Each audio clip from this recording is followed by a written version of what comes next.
prajurit kulit hitam hanya melompat ke laut untuk berenang. Namun komandan memerintahkan untuk menangkapnya karena di negara ini orang kulit hitam mengalami diskriminasi rasial yang serius dan tidak diizinkan berenang bersama orang kulit putih.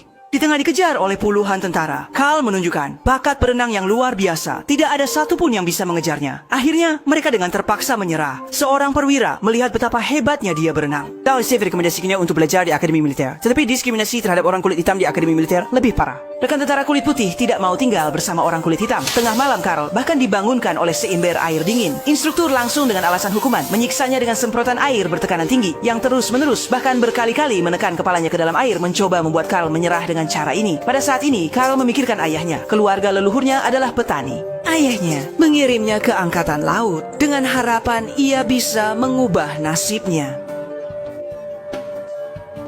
Memikirkan hal ini, Carl menjadi tenang. Pada hari itu, dua rekan sedang memperbaiki kapal di dalam air. Tetapi tiba-tiba badan kapal miring, menyebabkan tabung oksigen salah satu rekan terjepit. Nyawa terancam, Carl melihat ini sebagai kesempatan baik untuk berprestasi. Langsung tanpa ragu terjun ke air untuk menyelamatkan. Siapa sangka begitu tiba di dasar air, kapal kembali berguncang hebat. Rekan putih di sebelahnya ketakutan dan langsung melarikan diri. Hanya Carl yang tidak menyerah. Akhirnya dengan usaha berhasil menyelamatkan temannya. Namun yang membuat marah adalah sang instruktur malah memberikan medali kepada prajurit putih yang melarikan diri. Membuatnya tidak peduli semua, mengorbankan diri untuk orang lain. Dan tujuannya melakukan hal ini agar orang kulit hitam tidak mendapatkan kehormatan. Kuatnya Carl tidak bisa bertahan lagi, dia datang ke bar ingin minum untuk melupakan kesedihan. Tidak disangka malah diusir oleh rekan kulit hitamnya, mengatakan dia tidak berhak duduk di sini. Pelatih juga datang mengejeknya. Jangan kira menyelamatkan seseorang bisa mengubah mereka. Apakah kamu bisa lebih hebat dariku? Kata-kata ini membuat Carl langsung marah sekali. Untuk membuktikan siapa yang lebih unggul, dia memutuskan untuk mengadakan pertandingan sengit dengan sang instruktur. Ini adalah pertandingan menahan napas tentang harga diri. Tentara dan pelatih masing-masing melemparkan helm selam seberat 20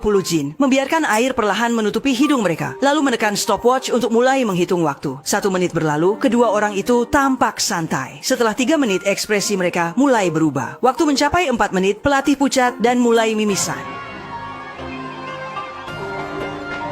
Melihat situasi menjadi berbahaya, prajurit itu segera naik mengakhiri pertandingan. Dengan demikian, Carl sebagai seorang rekrutan baru berhasil mengalahkan instruktur penyelam senior kulit putih di kota. Komandan mengetahui hal ini sangat marah. Dia tidak akan membiarkan orang kulit hitam lulus dari sekolah. Beberapa hari kemudian, sekolah mengadakan ujian kelulusan. Selama bisa merakit komponen ini di dalam air, bisa lulus ujian dengan lancar. Peserta lain langsung melemparkan tas alat. Tetapi saat giliran Carl, komandan memerintahkan instruktur untuk menggeser tasnya di permukaan air. Suara ledakan terdengar, dan bagian-bagian yang dilempar jatuh berserakan di mana-mana. Setelah 4 jam berlalu, anggota terakhir berhasil naik ke darat. Hanya saja dia sudah kedinginan hingga wajahnya pucat kebiruan. Segera tiba di malam hari. Suhu di dasar laut sudah sangat dingin.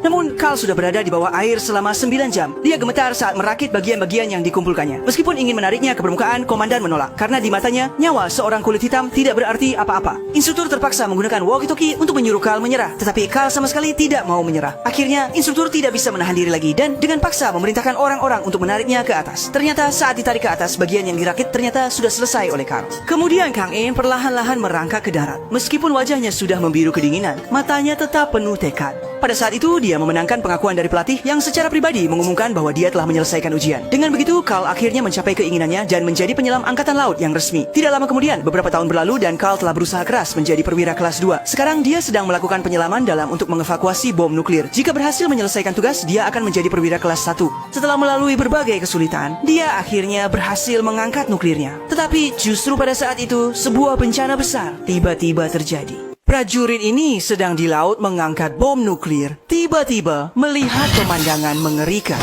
Demi menyelamatkan orang, Carl kehilangan satu kaki. Atasannya memberinya medali dan menyarankan dia pensiun.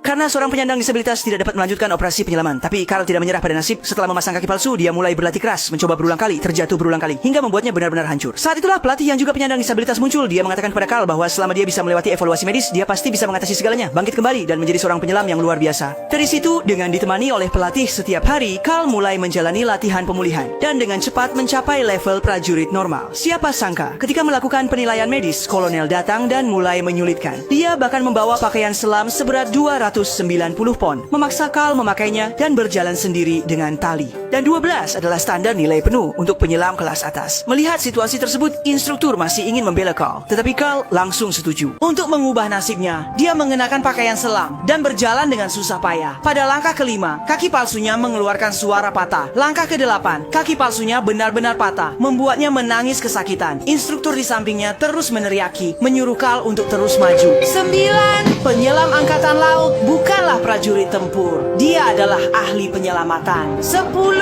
Jika sesuatu hilang di bawah air, dia menemukannya. Jika tenggelam, dia mengangkatnya. Jika menghalangi, dia memindahkannya. 11. Jika dia beruntung, dia akan mati muda 200 kaki di bawah gelombang. Karena itulah yang paling dekat yang pernah dia dapatkan untuk menjadi pahlawan. Carl akhirnya berhasil, tetapi seluruh ruangan tidak ada tepuk tangan. Hanya air mata hangat dari semua orang. Sampai kolonel mengumumkan Carl resmi kembali bertugas, barulah ruangan dipenuhi tepuk tangan meriah. Ini adalah film yang diadaptasi dari kisah nyata. Carl adalah orang pertama dalam sejarah Angkatan Laut Amerika yang cacat namun bisa kembali bertugas penuh. Juga kepala penyelam kulit hitam Afrika Amerika pertama. Dia dengan ketekunan dan keberanian yang tak tertandingi mengalahkan semua kesulitan sepanjang jalan. Meskipun cacat, dia tidak menyerah pada nasib. Dia menunjukkan kepada kita melalui tindakannya. Penghormatan sejati didapatkan melalui usaha. Jalan meraih mimpi selalu penuh rintangan. Hanya dengan ketekunan yang tidak pernah menyerah, akhirnya akan datang cahaya fajar yang menerangi kehidupan.